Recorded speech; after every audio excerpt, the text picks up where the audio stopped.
गावचो Mangrol colour आपला आहे मंगलेश्वर महादेवजी काय मित्र आज गुरु पौर्णिमा 29 तारीख का दिन और भंडारा मायजा मित्र भंडारा गांव देखे पैसा सुपचे पैसा आपको मैं नाम से भाई साहब मेरा नाम महेंद्र सुमन है और यहाँ श्री मंगलेश्वर महादेव धर्मशाला में गुरु पूर्णिमा के अवसर पर विशाल भंडारा का आयोजन हो रहा है। इसमें सभी प्रसादी ग्रहण कर रहे हैं मगर लोग खानो कसो लागे खानो खीर का आनंद आ गया भाई साहब, एक नंबर मजा आ गया।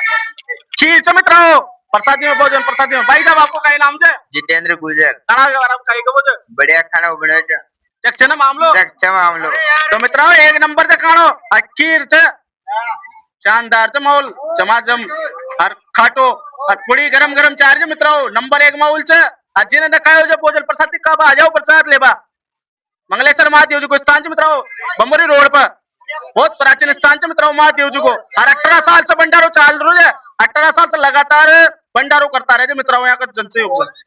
अरे वीडियो ने दबार शेयर कर दो, लाइक कर दो, फॉलो कर दो मित्रों।